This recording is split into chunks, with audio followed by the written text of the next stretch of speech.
Bienvenidos a un nuevo Desde Adentro. Hoy vamos a tener un martes bastante particular porque nos vamos a ocupar de hablar de esto que habla todo el mundo, ¿no? Ustedes vieron cómo en los últimos días aparecieron con más fuerza algunas palabras, ¿no? Una de ellas es ansiedad. Parece ser que desde los últimos días descubrimos que los argentinos somos ansiosos. ¿Y qué provoca esa ansiedad? La economía. ¿Y la economía a qué nos lleva?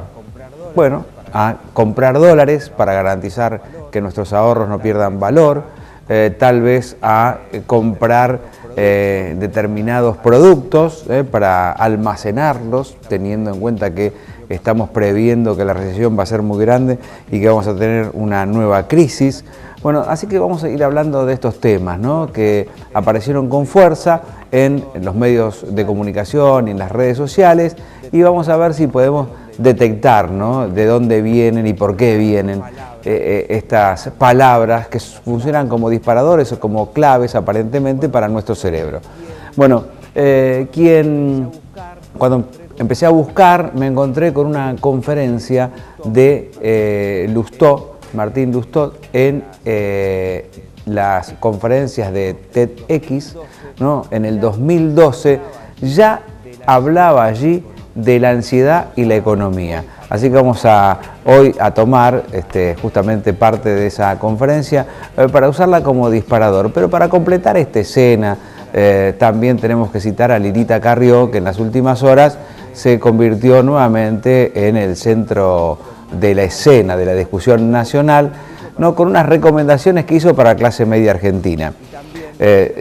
Y también vamos a tener algún informe aquí de los escenarios electorales y también de lo que comienza a aparecer en la opinión pública, ¿no?, porque resulta ser que en las últimas horas empezamos a descubrir que la candidata perfecta para Macri es Cristina Fernández de Kirchner. Pero vamos a descubrir esta noche lo que piensan las consultoras, ¿no?, las que se ocupan de medir justamente cuáles son las intenciones de voto, etcétera, etcétera, etcétera. Bueno, para ello tenemos algunos invitados que nos van a ayudar a reflexionar y a pensar durante esta noche, pero claro, tenemos que decirles que la gran familia también nos acompaña hoy y como lo hace cada martes, nos acompaña con la calidez y la atención de esta gran familia gastronómica que está ubicada en San Bernardo. Conozca la gran familia y sea parte de ella. La gran familia, restaurante, variedad en pescados y mariscos, parrilla al carbón, pastas caseras, platos elaborados y los mejores vinos. Estacionamiento propio, parque y juegos para niños. La gran familia restaurante. Querini 368, San Bernardo. Reservas al 464-480. La gran familia es nuestro lugar. Bueno, aquellos que siguen el noticiero habrán visto que en las últimas semanas hemos empezado a publicar una serie de notas que tienen que ver con gente que tiene ganas de ayudar al prójimo. ¿Por qué? Porque intuyen, entienden que hay una situación de crisis y que hay mucha gente que la está pasando mal. Y para aquel que necesita, esa gente quiere colaborar de alguna manera, ¿no? Y entonces hemos recorrido roperos comunitarios, merenderos, comedores, distintos tipos de ayudas que a veces se canalizan a través de alguna organización y otras veces no, aparece desde la voluntad de las personas y las ganas del querer hacer. También habrán notado que en los últimos días salimos a preguntarle mucho a la gente sobre algunos temas que tienen que ver con nuestra realidad. Hoy nos acompañan Facundo Nores, quien acaba de asumir hace poco nuevamente frente a una secretaría que aparece como mucho más amplia. Esta secretaría, además, la ha convocado el propio intendente municipal, advirtiendo que frente a lo que sentían que se venía, había que empezar a tomar cartas en el asunto para empezar a prevenir y organizarse para alguna situación desfavorable para los que menos tienen.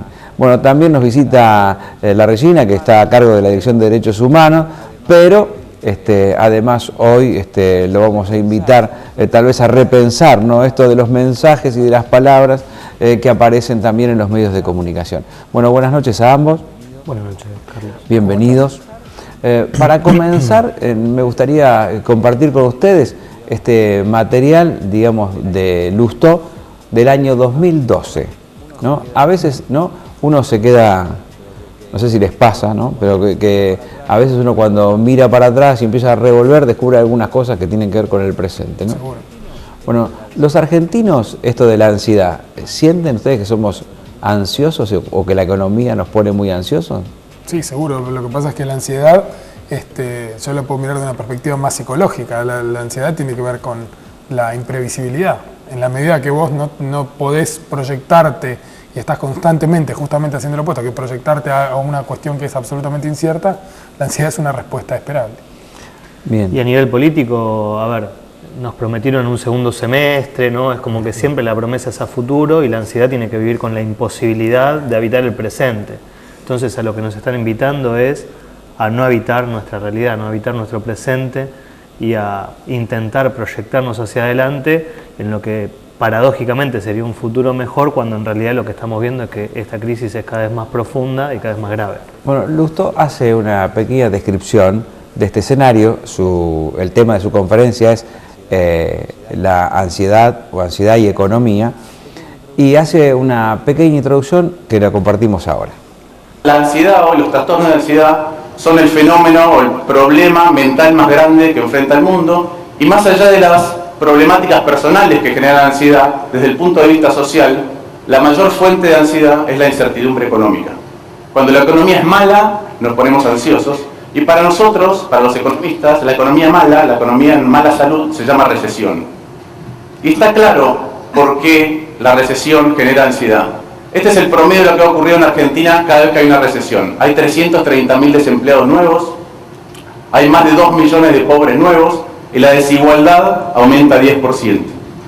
Entonces, está clarísimo que cuando la economía no funciona como corresponde, nos volvemos un poquito más ansiosos. Y es fácil, creo, entender la raíz de este problema. ¿Por qué nos ponemos impacientes cuando las cosas no funcionan? Si apelamos a la lógica del malvavisco. Supongamos que vamos por una ruta y podemos tomar 100 pesos ahora, nos detenemos y tomamos los 100 pesos, pero algo mucho más importante, algo que vale 10 veces más, un poquitito más adelante. Si seguimos caminando despacio, podemos llegar a esos 1000. No hace falta mucho. Pero realmente la capacidad de ver esos 1000, de percibir que están cerca, de que los podemos alcanzar, depende mucho del estado del camino. Si el estado del camino es como esta ruta, y está ahí nomás, decimos sí, hacemos el esfuerzo, posponemos la gratificación instantánea y vamos a llegar a los 1000. Pero si la ruta empieza a ser así, ya es mucho más complicado. No vemos bien qué hay después de atravesar todos los obstáculos, después de sufrir todos los accidentes, y por ahí, en lugar de seguir por esta ruta tan pero tan complicada, preferimos los 100 ya. Esas grietas que ven ahí son las recesiones de una economía. Y cuando caemos en la grieta, ni siquiera vemos un signo de interrogación allá atrás, sino que vemos esto, todo negro. Entonces es fácil entender, cuando la economía no funciona bien, por qué todos nos ponemos un poquito más impacientes. Cuando la economía tiene recesión, ¿por qué nos ponemos impacientes? Y la verdad que los argentinos, en esto de las recesiones, somos una suerte de campeones del mundo.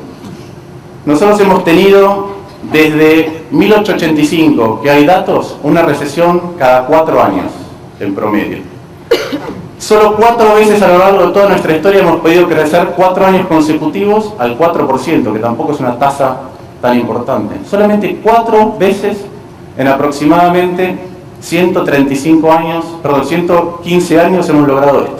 125 años hemos logrado esto. Solamente 4 veces, no es la norma para otros países. Desde 1975, si en los últimos 35 años, Argentina tuvo 14 recesiones. Y además de 14 recesiones tuvimos una crisis con nombre y apellido cada 5 años. Una crisis con nombre y apellido para mí es una crisis machaza. Es una crisis como son los huracanes en Estados Unidos cuando le ponen nombre de mujer. Nosotros le ponemos otros nombres y ustedes tienen ahí. Pero son crisis muy fuertes. Y esto no es la norma de otros países, pero sí hace que nosotros nos volvamos un poquito más impacientes, que nos cueste mucho más ver qué es lo que hay si hacemos un esfuerzo, si perseveramos un poquito más y si llegamos un poquito más adelante. Bueno, un pequeño extracto, ¿no? De lo que es la conferencia, pero me parece que aquí rescata la idea, ¿no? O sea, además de ser ansiosos, yo creo que alguna parte de los argentinos, porque la parte que está desempleada, la parte que está marginada, ya la ansiedad no tiene sentido. Estos números que tira Lustó en el 2012, que describen un escenario de crisis, ya los tenemos. Sí, es que la realidad es que, bueno, él hace desde una perspectiva económica, plantea esta cuestión de la crisis exclusivamente desde una perspectiva económica. Yo creo que en todo momento, cuando uno está hablando de alguna cuestión macroeconómica, de lo que está hablando detrás es de cuáles fueron las políticas que llevaron a esta situación. O sea, siempre detrás hay una decisión política, hay un posicionamiento, hay unos determinados intereses que entran en juego para vivir la realidad que hoy estamos viviendo. Hace poco Clarín titulaba en una editorial ¿por qué nadie vio venir esta crisis? Y la verdad que muchísimos la vimos venir hace mucho tiempo, lo venimos diciendo, y en su momento se llamó campaña del miedo, cuando finalmente fue paso por paso se cumplieron cada una de las advertencias que se hicieron en ese momento y de hecho hasta nos hemos quedado cortos porque la situación demostró finalmente ser mucho peor de lo que se planteaba. Entonces, yo creo que no es inesperado lo que nos está pasando, lamentablemente. Tal vez sí hay mucha gente que lo pueda ver hoy y que se sorprenda porque sinceramente y honestamente apostó a una propuesta política que le prometía ampliar los derechos y que automáticamente cuando estuvo en el poder les dijo que todo era una mentira, que les habían mentido, que ellos no tenían acceso ni a las vacaciones, ni a un celular, ni a todos los ni al fútbol, ni a Conectar Igualdad, ni millones de cuestiones que se fueron perdiendo, y esto genera lo que está pasando hoy, cuando anteriormente el crecimiento la apuesta específicamente al crecimiento del mercado interno era denostada como algo malísimo para todos nosotros y estamos en este contexto. Me parece que se vio venir esto que está pasando, bueno, no todos. Bueno, en algún punto el populismo busca respuestas inmediatas, ¿no? Y este programa, o por lo menos Lustó describe, ¿no? De que no este programa porque él estaba en el 2012, pero sí describía que, bueno, si uno pudiera calmar la ansiedad y ver un poquito más allá, sabría que por este camino, luego de sufrir todo esto, vamos a estar un poco mejor, ¿no? Digamos, esto es lo que dice. Lo que pasa es que es un enfoque, me parece, que le está dando demasiada autonomía a la individualidad. O sea, la ansiedad de los inversores sería. ¿La ansiedad de quién está hablando? ¿Quiénes hoy estamos en situación de decidir qué hacemos con nuestros capitales? Apenas estamos viendo cómo distribuimos, los que tenemos la suerte de tener trabajo, lo que ganamos para seguir subsistiendo. Pensar en el contexto de un futuro cercano, mediano, con sentido, con deseo, con ganas, la verdad que es muy difícil. O sea, hoy plantear desde este lugar, escuchando a Carrió diciendo como solución o paliativo a la crisis, que la clase media no deje de dar propinas. O sea, eso es la teoría del derrame más cruel, más horrorosamente cruel e indiferente que uno puede escuchar y lo dicen explícitamente en los medios de comunicación. O sea, eso es bajar la ansiedad, por ejemplo, sería no dejar de dar propinas para que aquellos que viven de las propinas, porque encima en el contexto lo dice de esta manera, o sea, da por sentado que hay gente que vive de propinas, puedan no generar un contexto de mayor incertidumbre, ¿no? La verdad que para mí es lamentable escuchar esto y me resulta muy difícil hacer un análisis desde ese mismo marco, ¿sí? Y porque vos sabés que en lo cotidiano, en el contacto con la gente, charlando con la gente, más que ansiedad, por lo menos uno que labura con las personas que están en una situación de mayor vulnerabilidad, lo que uno ve es desesperanza. Claro. Y lo que asusta es la desesperanza, lo que asusta es esa resignación de que es esto, porque mucha gente compró ese discurso que se instaló donde vos no tenías derecho a lo que estabas teniendo. Y entonces que bueno, hay que hacer el esfuerzo porque con la lamparita LED vamos a suplantar los miles de millones de dólares que se van en especulación financiera y no calefaccionándote, vos vas a lograr que el país salga adelante. Un discurso que comparte lo que dice Alejandro, que roza lo perverso.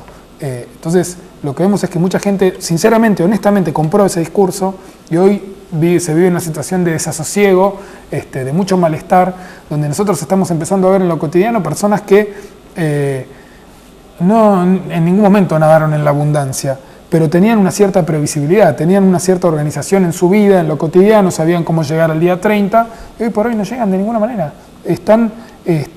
Se está acercando, para poner casos concretos, se acerca a la municipalidad gente pidiendo ayuda porque le cortaron la luz porque no pueden pagarla. Eso es algo que no existió nunca, jamás de los jamases. Si bien los servicios han sido siempre caros, esto nunca pasó de la manera endémica que está pasando en este momento. Bueno, a mí me gustaría también, ahora por ahí avanzar en algunas otras cosas, que nos ponen dentro de muy poquitos meses en campaña, ¿no? Y me parece que los políticos habían perdido en algún sentido esa cuestión de salir a hacer campaña teniendo que cubrir necesidades, ¿no? Hubo un momento en que cuando uno salía a hacer campaña hacía 2 cuadras y tenía que dar 2 garrafas, 3 bolsas de comida, ¿no? Siempre, todo el tiempo, la gente le demandaba cosas en el instante. Necesito solucionar un tema ya. Porque se precarizó la demanda. A mí lo que me pasó es, cuando yo asumo por primera vez en desarrollo social, hará unos 6 años, no soy muy bueno para las fechas, el planteo era cómo seguir creciendo, cómo garantizar derechos, qué herramientas podíamos llevar a cabo y qué estrategias para que el Partido de la Costa cada vez esté mejor, como que no había límites en el horizonte, todo lo contrario de la desesperanza que estamos planteando ahora. Y en este momento el contexto es, bueno, veamos cómo en un contexto donde cada vez tenemos menos, nosotros podemos garantizar la presencia del Estado, que este es nuestro compromiso y nosotros entendemos claramente que el rol del Estado es el de un Estado amplio y que tienda la mano y que se acerque a cada uno de los ciudadanos. Y es diametralmente opuesto a lo que estamos viendo hoy de lo que estábamos viendo en aquel momento. Y además te lo planteo esto claramente porque es el Estado municipal es el que se está proponiendo decir, bueno, cómo paliamos la crisis, cómo ayudamos a nuestros vecinos. Porque desde la parte provincial y nacional nosotros nos encontramos al día de hoy con, te diría desde lo social, ninguna herramienta y ningún tipo de acompañamiento. Bueno, en un principio, digamos, la herencia dejada por el kirchnerismo provocaba la situación que teníamos en el país, pero claro, en ese proceso dijeron además que ya habíamos atravesado lo peor, ¿no? Que venía el segundo semestre, etcétera, etcétera, etcétera. Bueno, ¿qué le pasa hoy al desencantado? ¿Qué le pasa hoy a esa población? ¿Qué están percibiendo que empieza a suceder en el Partido de la Costa? Que en definitiva tampoco tiene una situación tal vez compleja, pero no tan compleja como podría ser el conurbano bonaerense, ¿no? Pero es necesario que pensemos que hoy tuvimos paro nacional docente nuevamente porque no hay llamado a paritarias, porque nos están vulnerando derechos todo el tiempo, porque la Universidad de Buenos Aires está votando un plebiscito para ver si inicia o no inicia el segundo cuatrimestre, porque no se mueven del 15% de aumento para los salarios docentes, cuando el CONICET blanqueó 0% de aumento para este año, ¿sí? Y está tomado pacíficamente, con los despidos, los 354 despidos de TELAM, los despidos en INTA, los despidos en INTI, las fábricas cerradas. La verdad que lo que uno tiene que hacer es pensar seriamente qué fue lo que votó y no tener vergüenza de haberse equivocado en el caso de que se haya equivocado y reflexionar críticamente respecto a qué fue lo que me prometieron, qué fue lo que pasó y tener una visión propia a partir de la lectura de diversos medios de comunicación y de la realidad propia de cuál es el poder adquisitivo que efectivamente tiene, con la misma cantidad de trabajo, o si perdió trabajo, o si tiene que trabajar más para mantener su poder adquisitivo, y pensar nuevamente y seriamente cuál es el proyecto, el modelo de país que va a votar. Sí. Porque en realidad lo que se votan son modelos de país. Esto lo dijo Cristina, dijo, no vienen por mí, vienen por ustedes, y vienen por sus derechos, ¿sí? Y mucha gente no le creyó. Y efectivamente lo que dijo la realidad es eso, es que venían por nosotros, venían por los laburantes, venían por los trabajadores y lo están demostrando. Lo están demostrando todos los días. Lo están demostrando, lo están diciendo sin metáfora, lo están diciendo explícitamente. Pero aparte de un ejemplo que le decía Alejandro, cuando él habla de las 354 personas despedidas de Telam, el costo anual de los salarios de esas 354 personas equivale a 4 horas de intereses del EVAC. O sea, en 4 horas generamos en deuda lo que saldría los sueldos de todas estas personas. Entonces, verdaderamente lo que hay detrás de esto es un posicionamiento ideológico con respecto a cuál es el rol del Estado. Siempre la única respuesta a todo es el ajuste y cortar gastos, pero los gastos siempre aparte se cortan, obviamente el hilo por lo más delgado. Y nosotros, por eso digo, nosotros cuando trabajamos con la gente, ni él ni yo en lo cotidiano, ni nuestros equipos de trabajo, ni ninguna de las direcciones que tenemos, le preguntan a alguien a quién votó, ni qué piensa, ni cuál es su posicionamiento, sino que nosotros estamos ayudando en el día a día constantemente y acompañando. Pero si vos entendés que todos los recursos que destinás a las personas en mayor situación de vulnerabilidad son un gasto, lo primero que vas a hacer es recortarlo, porque los gastos se recortan.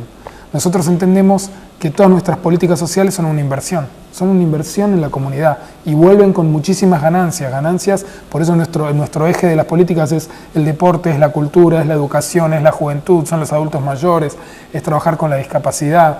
Entonces, nosotros vamos a seguir apostando a eso porque entendemos que es la única forma de crecer. Y realmente nos hemos sentado, y esto digo más allá de, porque si no parecen palabras muy lindas, nos sentamos en reuniones de gabinete con Juan Pablo a plantear directamente, bueno, lo que habíamos estipulado para el año, que íbamos a tener de gastos en distintas acciones, nos quedamos absolutamente cortos.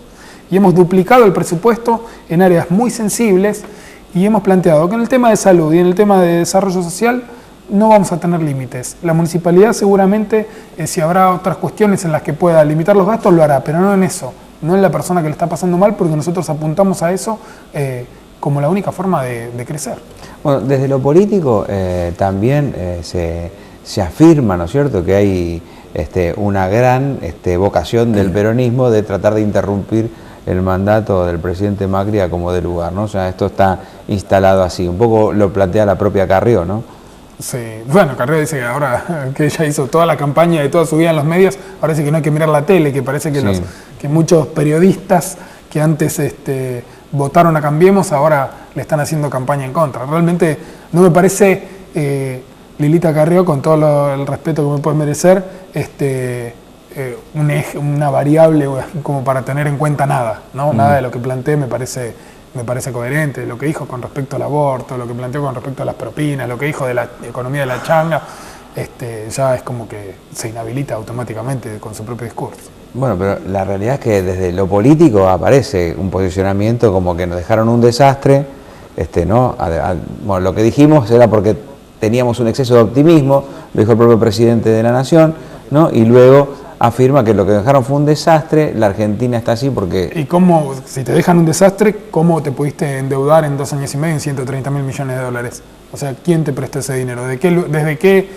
Si era un desastre, nunca hubiera habido esos capitales. Lo que pasa es que los capitales se fueron todos directamente a la especulación financiera y así como vinieron, se fueron y no se utilizaron ni para obra pública, ni para desarrollos productivos, ni para planes de vivienda, ni para escuelas, ni para los jardines de infantes que dijeron que iban a hacer, en absolutamente nada. Entonces, esto es la consecuencia lógica y directa, y que fue prevista desde muchos sectores y fue advertida desde muchos sectores de lo que está haciendo en este momento Cambiemos. Bueno, tengo no solamente la palabra de Elisa Carrió, sino también lo que opina la gente en la calle, aquí en Mar de Ajó, sobre lo que dijo Elisa Carrió. Yo sé que hay una desesperanza, yo sé que el impacto es sobre salarios. La primera recomendación que le hago a la clase media y media alta, de propinas. Aunque le cueste, haga la changa. Hay más de 2 millones o 3 millones de personas que viven de esa changa. ¿Está? Y a veces nosotros cuando nos ajustamos, lo primero que dejamos es dar propina. Esto va cortando un círculo, me pasó con los cartoneros en Itatí en el 2001, este esfuerzo solidario. Lo que creo es que tendríamos que abrir fuentes de trabajo más que nada, más que la gente tenga que vivir de propinas y de changas. Y pienso que es todo negativo eso, porque eso es lo que tendría que conseguir trabajo genuino. para la gente, no tenerlo así en changuita y en dávida. Pienso que eso no va. Que no es la forma. Creo que no, yo no. Pienso que no es la solución. Tiene que haber trabajo para todo, pero la situación está muy complicada. Señora Carrió creo que ya dijo tantas cosas que no dieron el clavo, digamos. La propina prácticamente desaparecieron. Y de ninguna manera uno puede salir ahora a cenar de noche, uno por la inseguridad y otro porque el presupuesto no da. No se puede. No se puede salir, ni dejar propina, ni salir a tomar nada. No se puede salir, hay que estar cuidando el dinero continuamente. Es fundamental el trabajo, aparte para vivir dignamente, me parece. Eso es lo que opino. Un mozo escrachó a Carrió, hizo un buen gasto y me dejó solo 5 pesos y algunas monedas. Recuerdo que no se comportó muy bien con el tema de la propina. ¡No! ¿Por qué? ¿Qué está diciendo? ¿No le dejó? ¿Pero por qué? No sé, parece mentira, pero es así, como te digo. Me pasó que, por lo menos acá en este lugar, aproximadamente se deja un 10% de propina. Y en ese momento ella hizo un buen gasto y me dejó 5 pesos. ¡No! ¡Tremendo! Sí, vos el título decía. Me sentí bastante indignado en ese momento. Pero pasa que no sabes sacar los porcentajes por ahí. Qué sé yo, pero bueno, en general acá, dentro de todo, mal o bien, qué sé yo, se equilibra. Algunos no te dejan, otros sí, y se compensa, qué sé yo. Para los jóvenes acá no hay trabajo. Yo tengo mi hijo adolescente y no tiene trabajo. Todo depende de lo que uno gane. Yo creo que no es lo mismo que antes. Uno piensa bien, ¿no? Antes de dar la propina. Obviamente por también la cantidad de plata que uno recibe, no como sueldo, ¿no? Y mucha gente que hoy en día directamente no tiene fuente de trabajo, así que ni siquiera puede salir, ni siquiera tomar un cafecito. Bueno, una primera reflexión de lo que han visto. De acuerdo totalmente con todo lo que planteó la gente. Porque es obsceno el planteo, porque lo que está diciendo es que vuelve a tirar la responsabilidad sobre el usuario. Es lo mismo que con las luces de LED. Somos cada uno de nosotros con su responsabilidad individual los que tienen que resolver una cuestión que es menester del Estado. Tiene que haber políticas de Estado para resolver estas cuestiones. No tenemos que nosotros dejar propina y de esa manera resolver una economía de un país. Entonces es tan absurdo que por eso digo, indigna, estos discursos generan violencia. Bueno, el otro día escuché al secretario de Medios, ¿no?, que dijo que muchos de los trabajadores de Telam sabían que estaban ingresando gente de más. Dice, ¿qué pasa? ¿No se dieron cuenta ellos? Como si la responsabilidad o la potestad de poder definir quién trabaja o no dentro de la agencia eran de los trabajadores y no de ellos que eran los responsables, ¿no? O sea, digo, esta cuestión de trasladar la culpa hacia el otro o la responsabilidad hacia el otro, ¿no? Es casi un mecanismo del Ejecutivo. Yo para poner un ejemplo de la calle, el otro día hablaba con un muchacho en Mar del Tuyú que tiene una carnicería. Y justamente hablando del tema de la luz le preguntaba, porque tenía la cámara y le digo, ¿y cómo estás vos con esto? ¿Pagás mucho de luz? Y me dice, mira, yo pago 18.000 pesos, me vino ahora de luz por mes. Entonces, y le digo, ¿cómo haces? Y tuve que echar al único empleado que tenía.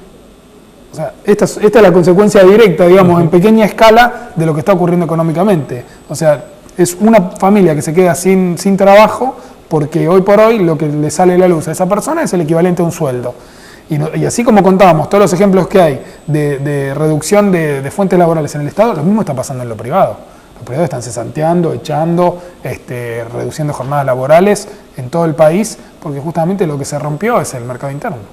Bueno, lo que señalaba yo, ¿no?, lo que decía Lustó en el 2012, que daba como cuadro, ¿no?, de la cantidad de gente que tenía que quedar fuera del circuito del empleo, aquellos que tenían diferencias, ¿no?, abismales entre los que más tienen y los que menos tienen.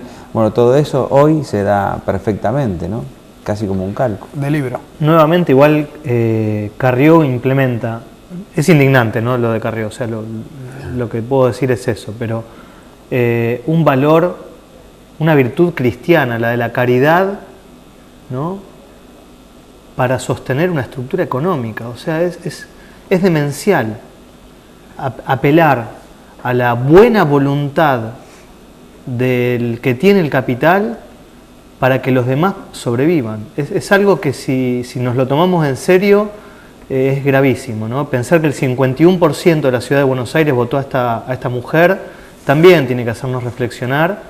A mí no deja de indignarme. Lo que pasa es que después de saber que el ministro de Trabajo tiene empleados en negro, nada, es como que todo el tiempo están corriendo el umbral de asombro, ¿no? Y pareciera que, ¿se acuerdan que hablaban del relato kirchnerista en una época, ¿no? Que el relato, bueno, parece que este relato que han implantado unánimemente en todos los medios de comunicación, porque son el monopolio de la comunicación, porque aquellos medios que no forman parte del monopolio los desarman, los desarticulan y echan a los empleados, ¿sí? Y es muy difícil ser opositor a nivel nacional desde los medios.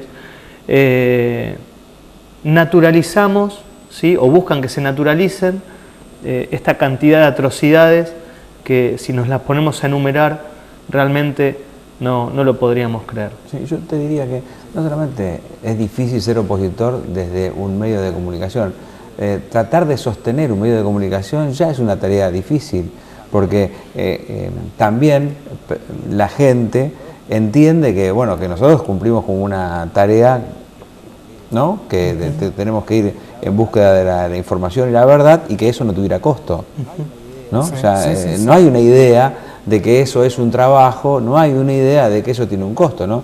O sea, en general, digo, ¿no? Hay como una imagen del que está en la tele, bueno, mira qué fácil, está en la tele, ¿no? O sea, como si todo esto no demandara un esfuerzo y un costo económico. Por eso hace que cada vez haya menos pluralidad de voces y cada vez haya un discurso más uniforme que esconde realidades. Pero bueno, la realidad vos te la enfrentás justamente cuando sacás el pie afuera de tu casa y dejás de mirar el televisor y vas al mercado. Bueno, abramos la puerta de casa y empecemos a mirar para adentro. Dale. Digamos, frente a este es el escenario que tenemos. Evidentemente todo el mundo está hablando de una recesión. En principio hablaban de fin de año, pero ahora ya están hablando de marzo, están hablando de un dólar de arriba de los 30 pesos y además están hablando de que va a ser muy duro, no duro, ya va a ser muy duro, ¿no? Lo que están diciendo el propio oficialismo. Digo, frente a esto, ¿cómo nos preparamos? ¿Qué cosas se pudieron avanzar en estos meses previos?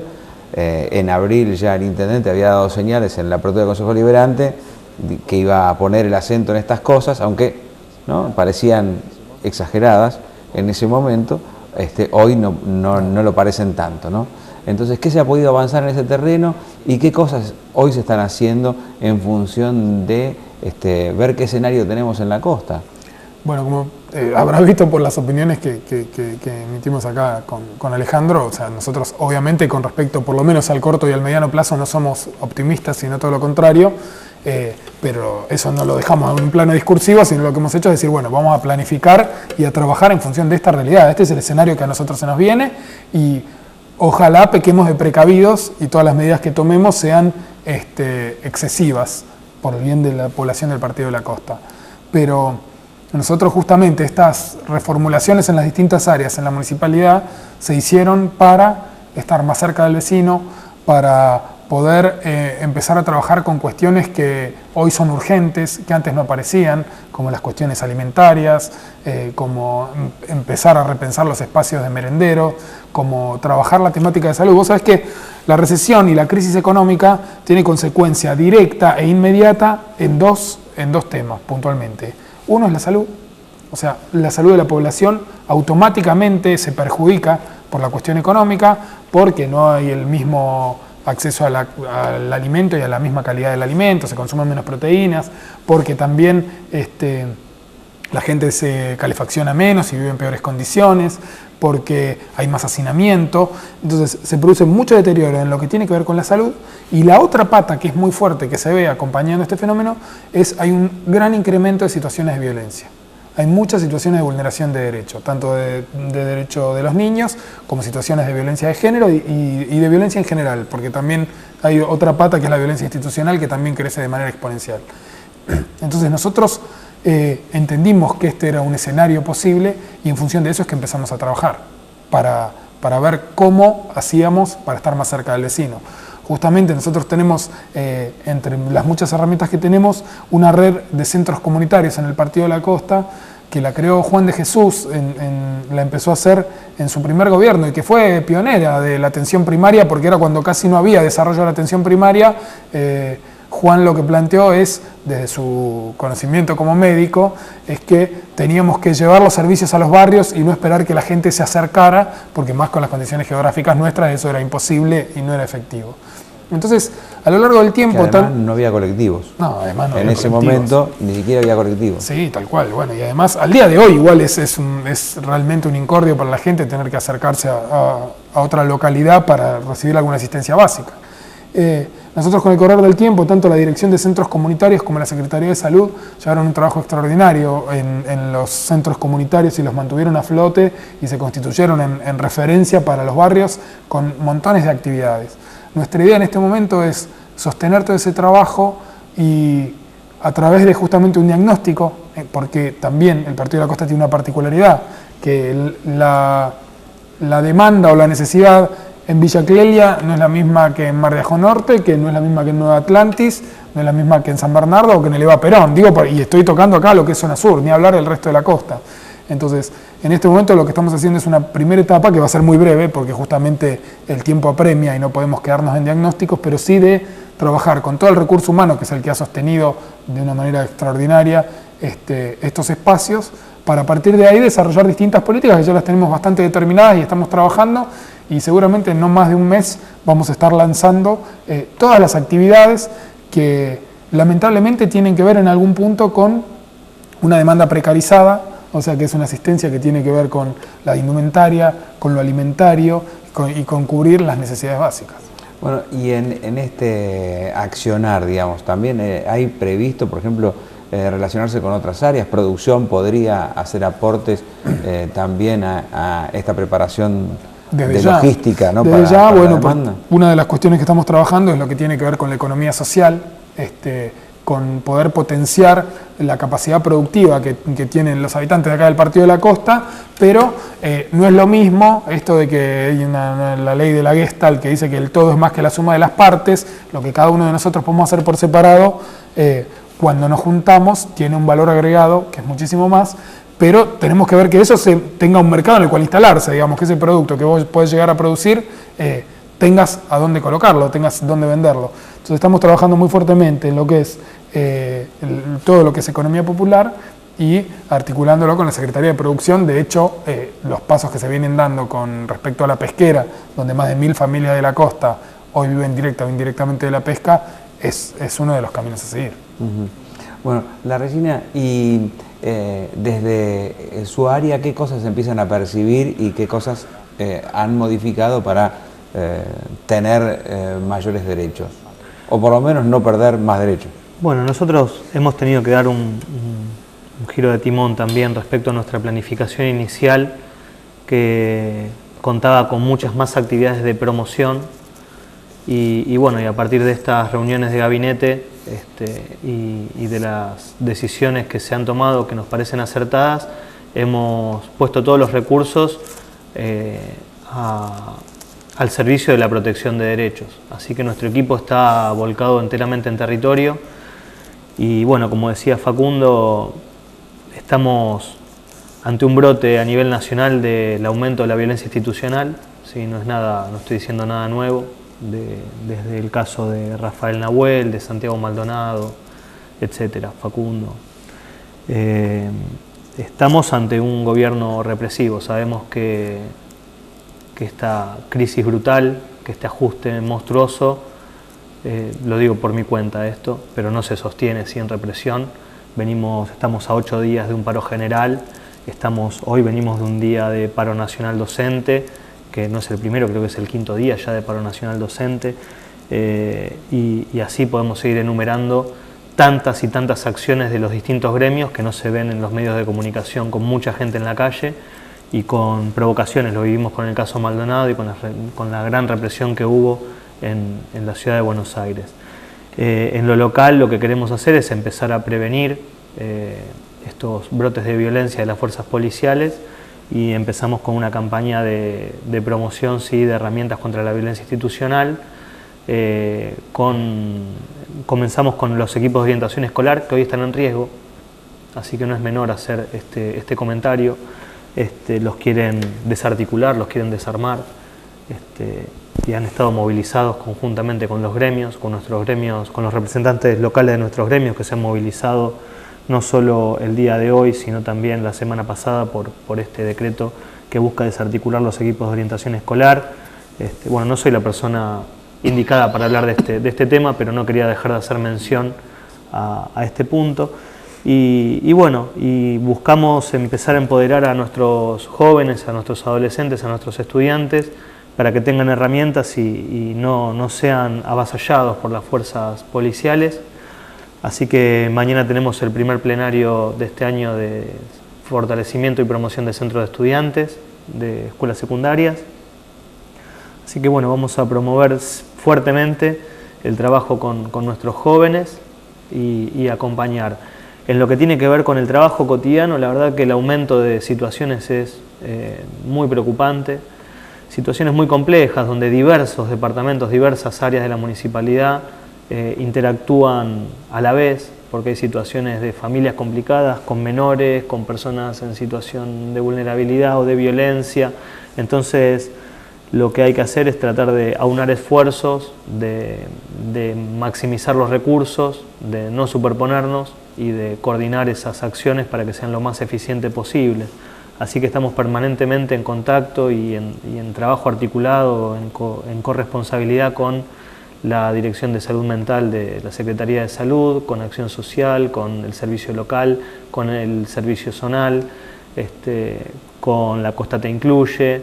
La verdad que estamos trabajando muy articuladamente, con la mayor cantidad de áreas posibles. Producción también, que lo nombrabas, nos ha facilitado herramientas, por ejemplo, para algunas personas que estaban en situación de desempleo y no sabían qué hacer, y que a la vez les había caducado o les dieron de baja a su programa de asistencia médica, en lo que era profe anteriormente, ahora incluir salud. Así que bueno, estamos en un trabajo articulado permanente para intentar garantizar que las personas accedan a sus derechos, y los acompañamos en eso, ¿no? Los acompañamos a hacer los trámites, los acompañamos a Fiscalía, estamos con un acompañamiento personal todo el tiempo. La verdad que bueno, creo que estamos haciendo un trabajo muy intenso, lamentablemente es cada vez mayor, pero bueno, a medida que aumenta el trabajo, aumenta la responsabilidad, así lo entendemos, y frente a la desidia, la indiferencia y la crueldad de las cosas que escuchamos en los medios de comunicación, respondemos con más compromiso, con más acompañamiento y con la intención de empoderar a nuestro pueblo. Bueno, en los últimos días nosotros publicamos muchas notas que tienen que ver con lo que está pasando, ¿no? Hay, desde ya hace varios meses, comienzan a funcionar algunas ferias, ¿no? Pero más allá de la venta de garage, más allá de lo que puede ser usual en nuestra zona, se ve multiplicado. Uno claramente sale un fin de semana a dar unas vueltas y ve que en barrios, incluso de zonas más acomodadas, incluso hay venta de garage, ¿no? Entonces, y ahora apareció el Club del Trueque también, ¿no? Digamos, es un síntoma, digamos, ya pasamos de los síntomas, ¿no? Ya sí, estamos en una situación mucho más compleja.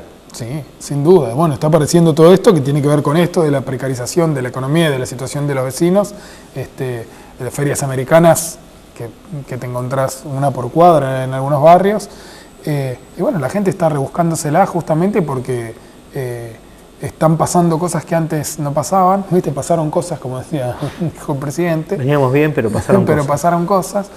Y nosotros estamos justamente haciendo un acompañamiento. Nosotros tenemos mucha presencia territorial. Siempre lo que hemos buscado es, por un lado, profesionalizar los equipos de trabajo, porque hoy por hoy la problemática es tan compleja, tiene tantas cuestiones donde muchas veces vos ves en una situación de violencia, donde tiene seguramente alguna variable económica, donde puede haber una cuestión de abuso, donde puede haber un consumo problemático de sustancias. Entonces tenés que tener equipos profesionales, pero articulando constantemente con los referentes barriales, con los responsables de distintas organizaciones sociales, con vecinos comprometidos, para que los esfuerzos no se pisen, sino que se potencien. Por eso, por ejemplo, no es algo que nos enorgullece en lo más mínimo. Nosotros tenemos un programa que hemos tenido desde hace ya 6 años, yo lo empecé a implementar cuando empecé, que se llama Meriendas Compartidas de merenderos, pero hoy tenemos 52 merenderos en todo el Partido de la Costa. Entonces, eso te da la pauta de que obedece a una necesidad real, porque nosotros siempre el merendero es la excusa de la actividad. Había un taller, había un apoyo escolar, había algún tipo de actividad tal vez lúdica o artística y el merendero como un acompañamiento. Y hoy lamentablemente está tomando preponderancia e importancia el merendero en sí, porque los chicos vienen a tomar la leche y a comer las galletitas o la factura del día anterior, lo que le den, y la actividad secundaria. Me contaban unos compañeros que hacen un cine debate que antes ellos, un cine debate no, cine para chicos, hacen cine y cuando va por la mitad de la película preparan el merendero, le empiezan a preparar la leche, a dejar todo preparado para que cuando termine la película los chicos coman. Dice, ya desde hace un tiempo que cuando empezamos a armar los chicos no les importa más la película, se van directo a la mesa. Esto antes no pasaba. Antes el merendero podía existir, pero era un acompañamiento. Hoy por hoy los chicos se abalanzan directamente, en muchos casos, sobre la merienda. Bueno, cuando Duhalde se hace cargo de la presidencia, puso, estoy hablando no después del 2001, sí, puso mucho acento en volver a la cultura del trabajo, ¿no? En una Argentina que venía con 3 generaciones de desocupados. Sí, la caña de pescado. ¿No? Sí. Es que de hecho es a lo que hay que apuntar. Bueno, digamos, sí, hoy venimos en otra situación. ¿Es distinta a esta realidad que tenemos hoy, a la de 2001? ¿Hay más anticuerpos? ¿Sabes cuál es el anticuerpo fundamental que hace que esto no explote como en el 2001? La asignación universal. Esto te lo digo así claramente, esta es mi opinión también, ¿no? Pero yo entiendo que hoy por hoy la asignación universal genera un colchón que en ese momento no existía y que hizo que la situación explotara de otra manera. Hoy la asignación universal, que fue denostada también por los sectores más conservadores y al día de hoy se dice los planes, cuando en realidad es un derecho, es lo que hoy genera un mínimo nivel de sostenimiento, pero que también, obviamente, con la modificación en las ecuaciones de cálculo de todo lo que tiene que ver con las pensiones, las jubilaciones, y dentro de eso entra también la asignación universal, con el correr del tiempo cada vez ese colchón va a ser más finito y la situación va a ser cada vez peor. No creo que haya que volver a la cultura del trabajo. O sea, el problema no es la cultura, el problema son las políticas públicas. O sea, lo que hay que hacer es exigirle al Estado que adopte políticas públicas que generen las condiciones necesarias, el contexto y la estructura para generar trabajo genuino. ¿Sí? Desarrollo local, desarrollo regional, industrialización, puesta en valor de productos.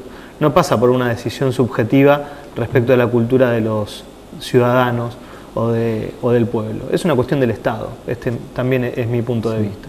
Bueno, en los últimos días entendemos que el mediano plazo alcanza apenas a una semana, ¿no? O sea, la sensación que nos da, porque todo lo que aparece como un anuncio positivo, 3 días más tarde se deshace, ¿no? Aparece otro anuncio y 3 días más tarde vuelve a deshacerse. Digamos, hay que emparcharlo con un nuevo bono, digamos. Claro. porque toda la construcción económica fue en función de los capitales financieros que son especulativos puramente, que no generan absolutamente nada en la economía de un país. El otro día escuchaba a un economista, Agustín Datelis, y que él planteaba, dice, es en función de 2 emociones o de 2 conductas se maneja la economía. En función de la avaricia, que es cuando se ve un negocio abalanzarse, esto es lo que pasó con las altísimas tasas de interés que generaba la Argentina como dividendos, y la otra es el terror, que es lo que está pasando ahora.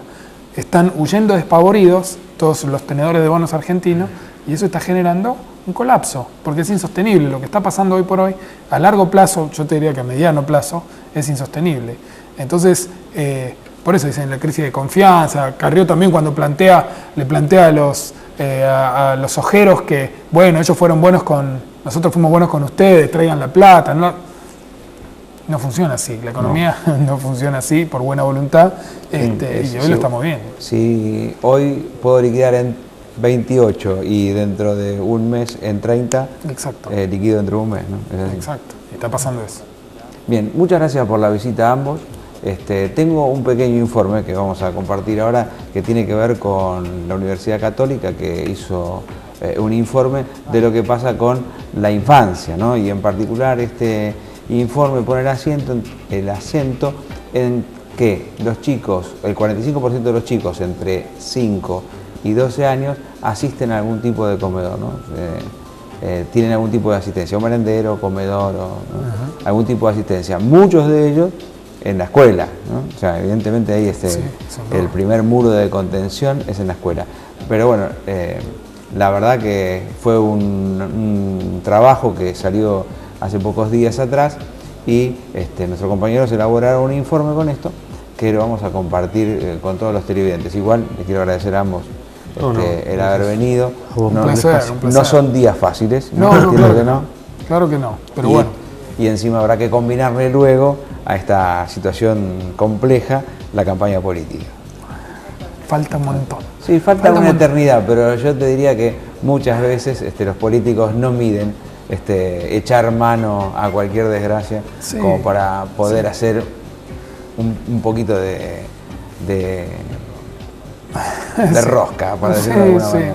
Entonces digo, también eso complejiza, porque mucha gente en la desesperación termina siendo usada, ¿no? Sí, bueno, claro, comprando un discurso facilista y demagógico. Cuando vos hablabas del populismo, lo que me vino a la cabeza es la imagen de Macri viajando en un colectivo en el que nunca en su vida viajó con actores. Me parece más populista que cualquier otra medida que se pueda hacer en beneficio del pueblo en general. Pero bueno, sí, seguramente, por eso esperemos que haya un nivel de madurez tal que permita diferenciar de alguna manera cuál es el discurso que tiene contenido y se sostiene del que no. Gracias. Muchas gracias.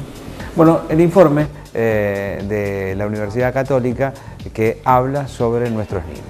El 45% de los chicos de entre 5 y 12 años tiene que acudir a comedores para poder comer. Un informe del Observatorio de la Deuda Social Argentina de la UCA advierte que los datos que relevó muestran una estructura social más empobrecida. Casi la mitad de los niños en Argentina, el 48%, se encuentra por debajo de la línea de la pobreza y según indica el último informe de Barómetro de Deuda Social de la Infancia que elabora la UCA en el último año, creció la cantidad de chicos que tiene que asistir a comedores infantiles para no pasar hambre. Según advirtió el estudio de Observatorio de la Deuda Social Argentina, en el último año se observa un incremento significativo en las ayudas alimentarias directas, que incrementan un 4,1 puntos porcentuales. El impacto del hambre se siente con mayor fuerza en los sectores sociales más vulnerables, en términos socioeconómicos, sector en el que la necesidad de acudir a comedores llega al 45%. Entre los niños, la franja etaria más afectada es la que va desde los 5 a los 12 años. El 45% de los chicos en Argentina, entre 5 y 12 años, tiene que acudir a comedores comunitarios para poder comer.